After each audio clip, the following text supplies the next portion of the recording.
नमस्कार दोस्तों। कहानी शुरू करने से पहले मैं आपको ये बताना चाहती हूँ कि अगर आप मोरल एंड मोटिवेशन कहानी सुनना पसंद करते हैं तो आप मेरे दूसरे चैनल एम्पावर द लाइफ पर आ सकते हैं। आपका वहाँ स्वागत है। द गोल्डन स्टोरीज में आपका स्वागत है। आइए सुनते हैं मुंशी प्रेमचंद की लिखी कहानी अंधेर। नागपंचमी आई। साठे के जिंदा दिल नौजवानों ने रंग बिरंगे जांघिए बनवाए।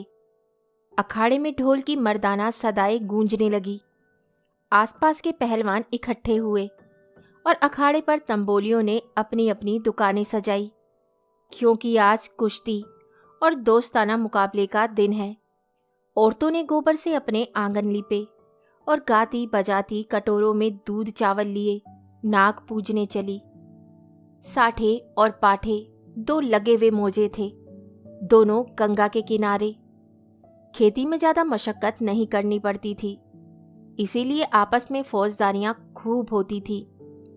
आदिकाल से उनके बीच होड़ चली आती थी। साठे वालों को यह घमंड था कि उन्होंने पाठे वालों को कभी सिर न उठाने दिया। उसी तरह पाठे वाले अपने प्रतिद्वंदियों को नीचा दिखलाना ही जिंदगी का सबसे बड़ा काम समझते थे। उनका इतिहास विजयों की कहानियों से भरा हुआ था। पाठे के चरवाहे यह गीत गाते हुए चलते थे। साठे वाले कायर सगरे, पाठे वाले हैं सरदार। और साठे के धोबी गाते, साठे वाले 60 हाथ के, जिनके हाथ सदा तलवार। उन लोगन के जन्म नसाए, जिन पाठे मान लीन अवतार। गरज आपसी होड़ का यह जोश बच्चों में माँ दूध के साथ दाखिल होता था, और उसके प्रदर्शन का सबसे अच्छा और ऐतिहासिक मौका यही नागपंचमी का दिन था। इस दिन के लिए साल भर तैयारियां होती रहती थी। आज उनमें मार्के की कुश्ती होने वाली थी। साठे को गोपाल पर नाज था, पाठे को बलदेव का गर्रा। दोनों सुरमा अपने अपने फरीक की दुआएं और आरजुएं लिए हुए अखाड़े में उतरे। तमाशाइयों पर चुंबक का सा असर हुआ। मोजे के चौकीदारों ने लठ और डंडों का यह जमघट देखा और मर्दों की अंगारे की तरह लाल आंखें तो पिछले अनुभव के आधार पर बेपता हो गए। इधर अखाड़े में दाव पेच होते रहे। बलदेव उलझता रहा, गोपाल पैतरे बदलता रहा। उसे अपनी ताकत का जोम था, उसे अपने करतब का भरोसा। कुछ देर तक अखाड़े से ताल ठोकने की आवाजें आती रहीं। तब एकाएक बहुत से आदमी खुशी के मारे उछलने लगे। कपड़े और बर्तन और पैसे और बताशे लुटाए जाने लगे। किसी ने अपना पुराना साफा फेंका, किसी ने अपनी बोसीदा टोपी हवा में उड़ा दी। साठे के मन चले जवान अखाड़े में पिल पड़े और गोपाल को गोद में उठा लाए। बलदेव और उसके साथियों ने गोपाल को लहू की आंखों से देखा और दांत पीस कर रह गए। 10 बजे रात का वक्त और सावन का महीना। आसमान पर काली घटाएं छाई थी। अंधेर का यह हाल था कि जैसे रोशनी का अस्तित्व ही नहीं रहा। कभी कभी बिजली चमकती थी, मगर अंधेरे को और ज्यादा अंधेरा करने के लिए। मेंढकों की आवाजें जिंदगी का पता देती थीं, वरना चारों तरफ मौत थी।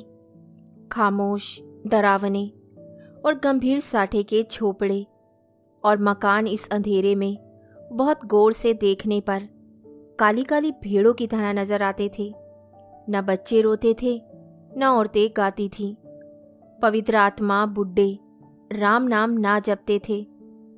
मगर आबादी से बहुत दूर कई पुरशोर नालों और ढाके जंगलों से गुजरकर ज्वार और बाजरे के खेत थे, और उनकी मेड़ों पर साठे के किसान जगह जगह मड़ैया डाले खेतों की रखवाली कर रहे थे। तले जमीन, ऊपर अंधेरा, मीलों तक सन्नाटा छाया हुआ। कहीं जंगली सुअरों के गोल, कहीं नील गायों के रेवड़। चिलम के सिवा कोई साथी नहीं, आग के सिवा कोई मददगार नहीं। जरा खटका हुआ और चौंक पड़े। अंधेरा भय का दूसरा नाम है। जब मिट्टी का एक ढेर, एक ठूटा पेड़ और घास का ढेर भी जानदार चीजें बन जाती हैं।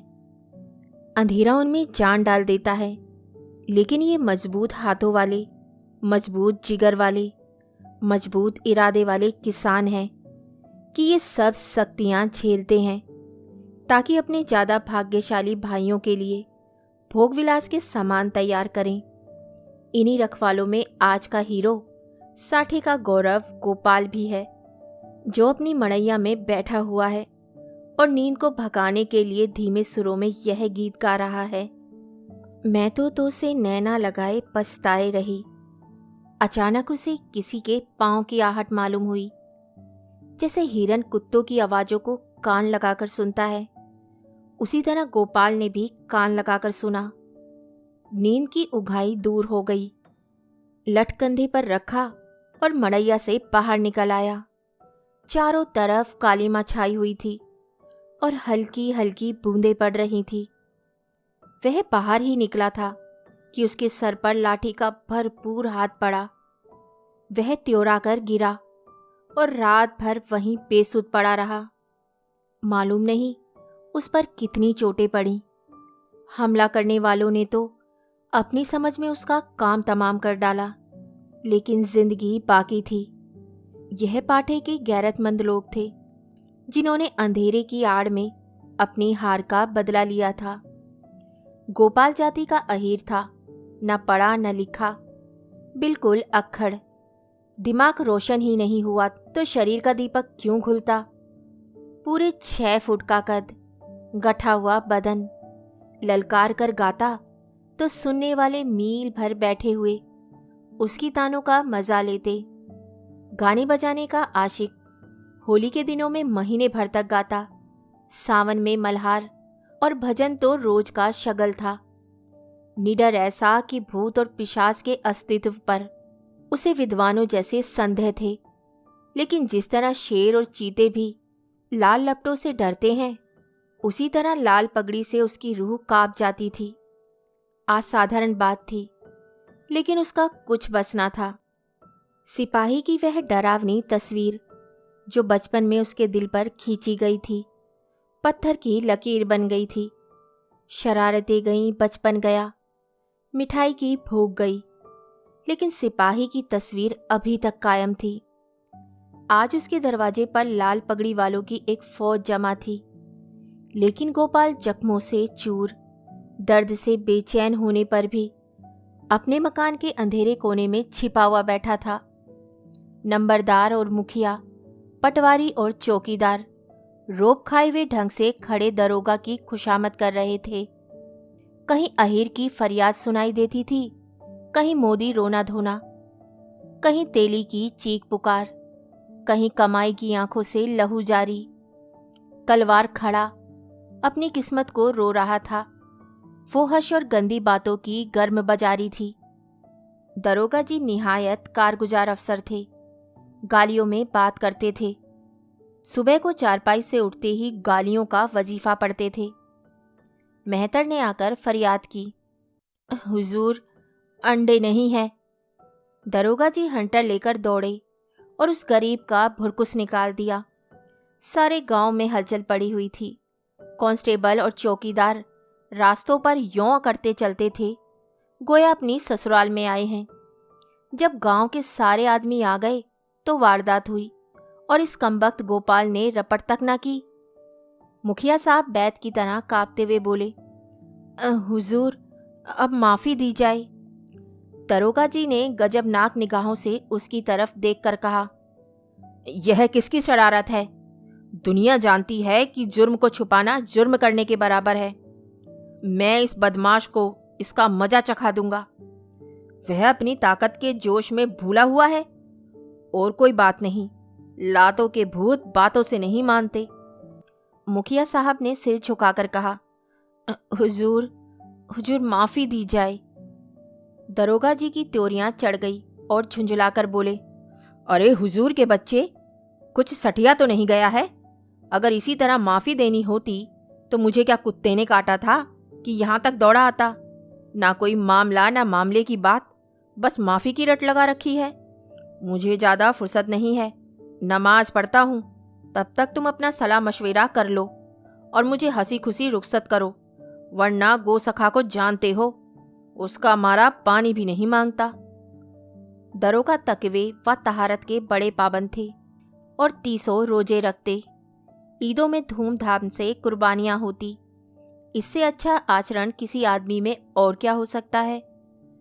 मुखिया साहब दबे पांव गुपचुप ढंग से गोरा के पास गए और बोले, यह दरोगा बड़ा काफिर है, 50 से नीचे तो बात ही नहीं करता, अव्वल दर्जे का थानेदार है।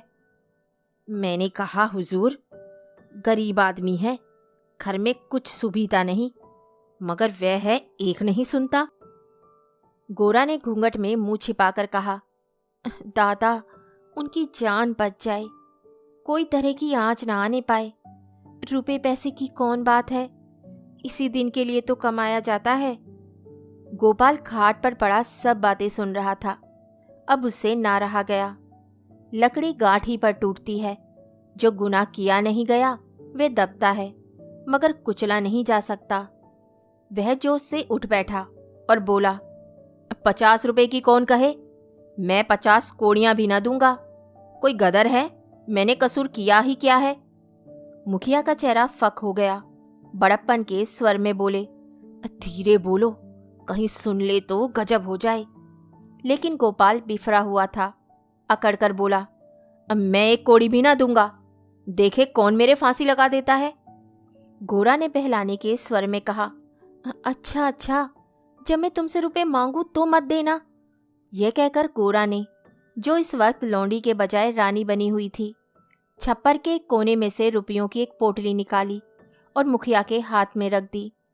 गोपाल दांत पीस कर उठा, लेकिन मुखिया साहब फौरन से पहले सरक गए।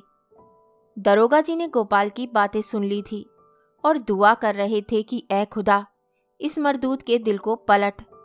इतने में मुखिया ने बाहर आकर 25 रुपए की पोटली दिखाई। 25 रास्ते ही में गायब हो गए थे। दरोगा जी ने खुदा का शुक्र किया। दुआ सुनी गई। रुपया जेब में रखा और रसद पहुंचाने वालों की भीड़ को रोते और बिलबिलाते छोड़कर हवा हो गई। मोदी का गला घुट गया। कसाई के गले पर छुरी फिर गई। तेली पिस गया। मुखिया साहब ने गोपाल की गर्दन पर एहसान रखा। गोया रसद के दाम गिरोह से दिए। गांव में सुर्ख रूह हो गया। प्रतिष्ठा बढ़ गई। इधर गोपाल ने गोरा की खूब खबर ली। गांव में रात भर यही चर्चा रही। गोपाल बहुत बचा और इसका सेहरा मुखिया के सिर था। बड़ी विपत्ति आई थी, वह टल गई। पितरों ने, दीवान हरदोल ने, नीम तले वाली देवी ने, तालाब के किनारे वाली सती ने गोपाल की रक्षा की। यह उन्हीं का प्रताप था भैया। देवी की पूजा होनी जरूरी थी। सत्यनारायण की कथा भी लाजमी हो गई। फिर सुबह हुई, लेकिन गोपाल के दरवाजे पर आज लाल पगड़ियों के बजाय लाल साड़ियों का जमघट था। गोरा आज देवी की पूजा करने जाती थी और गांव की औरतें उसका साथ देने आई थी। उसका घर सौंधी सौंधी मिट्टी की खुशबू से महक रहा था, जो खस और गुलाब से कम मोहक ना थी। औरतें सुहाने गीत गा रही थी। बच्चे खुश हो होकर दौड़ते थे। देवी के चबूतरे पर उसने मिट्टी का हाथी चढ़ाया। सती की मांग में सिंदूर डाला। दीवान साहब को बताशे और हलवा खिलाया। हनुमान जी को लड्डू से ज्यादा प्रेम। उन्हें लड्डू चढ़ाए तब गाती बजाती घर को आई और सत्यनारायण की कथा की तैयारियां होने लगी। मालिन फूल के हार, केले की शाखें और बंदरवारे लाई। कुम्हार नए नए दिए और हांडिया दे गया। बारी हरे ढाक के पत्तल और दोने रख गया। कहार ने आकर मटकों में पानी भरा। बड़ई ने आकर गोपाल और गोरा के लिए 2 नई नई पीढ़ियां बनाई। नाइन ने आंगन लीपा और चौकी बनाई। दरवाजे पर बंदरवारे बंध गई। आंगन में केले की शाखें पड़ गई। पंडित जी के लिए सिंहासन सज गया। आपस के कामों की व्यवस्था खुद ब खुद अपने निश्चित दायरे पर चलने लगी। यही व्यवस्था संस्कृति है, जिसने देहात की जिंदगी को आडंबर की ओर से उदासीन बना रखा है। लेकिन अफसोस है कि अब ऊंच नीच के बेमतलब और बेहुदा कैदों ने इन आपसी कर्तव्यों को सौहार्द सहयोग के पद से हटाकर उन पर अपमान और नीचता का दाग लगा दिया है। शाम हुई। पंडित मोटेराम जी ने कंधे पर झोली डाली। हाथ में शंख लिया और खड़ाऊ पर खटखट करते गोपाल के घर आ पहुंचे। आंगन में टाट बिछा हुआ था। गांव के प्रतिष्ठित लोग कथा सुनने के लिए आ बैठे। घंटी बजी, शंख फूका गया और कथा शुरू हुई। गोपाल भी गाड़ी की चादर ओढ़े एक कोने में दीवार के सहारे बैठा हुआ था और कथा शुरू हो गई। मुखिया, नंबरदार और पटवारी ने मारे हमदर्दी में उससे कहा, सत्यनारायण की महिमा थी कि तुम पर कोई आंच न आई। गोपाल ने अंगड़ाई लेकर कहा, सत्यनारायण की महिमा नहीं भाई, ये अंधेर है, अंधेर। कहानी सुनने के लिए धन्यवाद। तो इसी के साथ मैं आपसे विदा लेती हूँ और कल फिर मिलती हूँ एक नई कहानी के साथ। तब तक के लिए अलविदा।